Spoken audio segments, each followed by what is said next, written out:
Okay, just imagine your morning commute for a second. No traffic, Mm-hmm. no gridlock, no horns, none of it.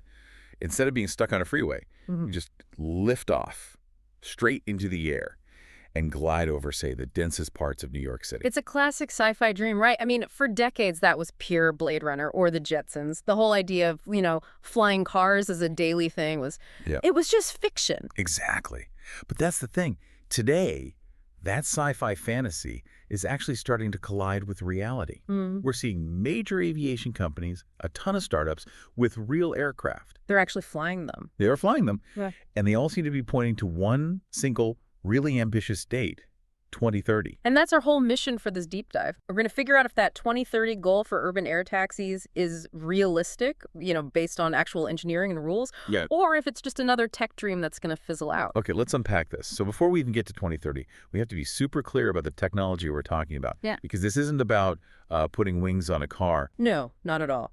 The term you'll hear everywhere is eVTL. eVTOL. Right. Electric vertical takeoff and landing. And the name, it pretty much explains what it does. Yeah, let's break that down. The VTOL part is kind of like a helicopter, right? Mhm. It takes off straight up. Exactly. Straight up. Which means you don't need a huge runway. But then, and this is the cool part, once it's in the air, it transitions. It starts flying forward like a normal airplane. Using its wings. Using its wings, which is way more efficient. And the E part, the electric part, is the real game changer. It's all powered by batteries and a whole bunch of small electric rotors, not jet fuel. And that electric system is what makes it work for a city. It's everything. I mean, these things are engineered to be so much quieter than a helicopter. We're talking about a sound that might just be a low hum from the ground. Yeah, That plus zero emissions, that's how you get permission to fly over a city. right. And we should probably stress this isn't about you or me having a flying car in our garage. No, definitely not. This is about a service, an air taxi. So the goal is to set up what? Scheduled routes, like a bus service, but in the air. Precisely. Think of short, scheduled flights connecting really important places, like from a downtown business district to the airport, or from one major transit hub to another. It's all about skipping the traffic on the ground. And the time saved is. Yeah. It's pretty staggering. The sources use this one example that just blows my mind. A trip from Manhattan to JFK. Oh, yeah. That can be an hour, easy. Maybe 2 hours if traffic is just a nightmare. And by air, with an eVTO, they're saying it could take, 6 or 7 minutes? 6 minutes. That 6-minute trip versus a 2-hour car ride, I mean, that's the entire business case. That's what's driving billions of dollars into this industry. Okay, so here's where it gets really interesting for me. Yeah. Because you have to ask, is this real? Or is this just, a bunch of cool computer animations and a dream? It's very real. The sources are super clear on this. We are way past the concept stage. So these things are actually flying. Absolutely. Multiple companies are flying full-scale piloted aircraft right now, today. These are real machines going through really tough testing. And that testing process, the regulation, that's what gives it all some weight, right? This isn't like the Wild West of personal drones. That is probably the most important thing to understand. These are being designed to meet the exact same safety standards as a commercial airliner. So the same rules that apply to a Boeing or an Airbus plane. The very same. They're going through the long, expensive, and incredibly detailed certification process with agencies like the FAA here in the U.S.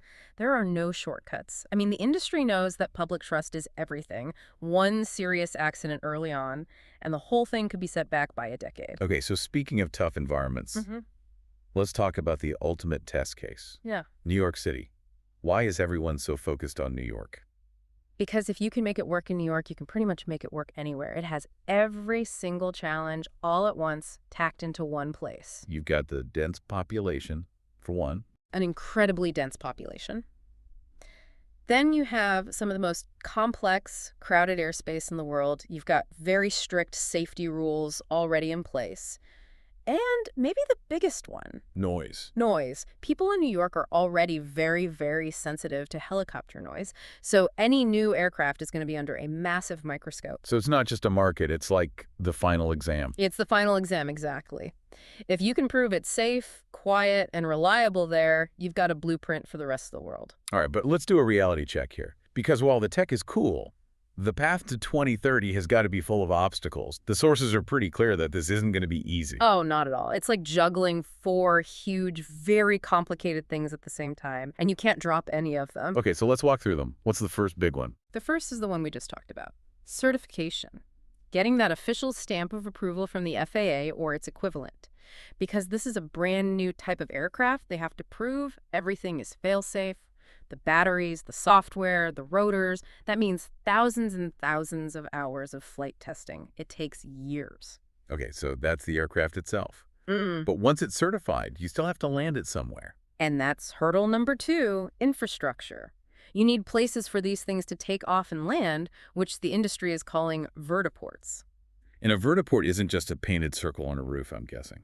Not even close. Think of it like a mini airport. It needs high-speed charging stations, which need a ton of power from the grid. It needs waiting areas for passengers, security, maintenance bays. Wow. And beyond that, you have to integrate them into the air traffic control system, which was designed for big jets, not hundreds of little air taxis zipping around at low altitudes. It's a massive puzzle. It sounds like a puzzle that could take a decade on its own. And then there's the question I'm sure everyone's thinking. What's this going to cost me? Right. Hurdle number 3. Cost. And there's no way around it. At first, these flights are going to be expensive. Really expensive. Like private helicopter charter expensive. Probably in that ballpark, yeah. It'll be a premium service for business travelers or people who absolutely cannot be late for a connecting flight, people whose time is literally money. So it's not replacing my Uber anytime soon. Not in 2030, no. The hope is that the cost comes down over time as they build more aircraft, but that's a long way off. Okay, and that brings us to the fourth one, which feels maybe the most difficult. The human element. Public trust. Hey. Exactly. It's about convincing people and politicians that this is a good idea. You have to address the noise concerns, even if it's quiet. You have to address the basic safety perception of having things fly over your neighborhood. If communities fight against having vertiports built, the whole system grinds to a halt, no matter how good the technology is. Wow. Okay, so when you lay out those four things, certification, infrastructure, cost, and public trust, that 2030 date starts to sound kind of impossible. It sounds it, but the reason the industry is sticking to it is because 2030 is actually seen as a pretty conservative timeline. How is that conservative? It sounds incredibly aggressive. Because it builds in the time needed for all those long, slow processes. It assumes certification will take years. It assumes building the first few vertiports will be a slow, difficult process. So 2030 isn't the finish line. It's more like the starting gun for actual service. Precisely. It's the date they expect to have the first few aircraft fully certified, the first pilots trained, and the first few very specific routes up and running. So when we say urban air taxes in 2030, we need to manage our expectations. Right. Doesn't mean the sky is full of them. Absolutely not. What 2030 really means is the start of very limited commercial service. Think 1 or 2 routes, like that JFK to Manhattan example. The future arrives gradually, not all at once. So what does this all mean? I guess the big takeaway for you listening is that this dream of flying over the city, it's being built, but it's being built really carefully, realistically, with the strictest safety regulators in the world watching every single step. And that's why we should take the 2030 timeline seriously, even with all the challenges. Air taxis won't solve all of our traffic problems overnight, but they are going to fundamentally change how we think about distance in a big city. By 2030, the whole idea of flying across town might just shift from being science fiction to being a real, if maybe expensive, option. And that's the core of it. It's not about the vehicle, it's about what it does to time and distance. An airport that was an hour away now feels like it's just down the street. That mental shift, that's the real revolution. That's a great thought to leave everyone with. Yeah. With that 2030 target getting closer, just think about it. How many hours of your life could you get back when that long drive to the airport becomes a trip you measure in single-digit minutes? Something to ponder as those first vertiports start lighting up.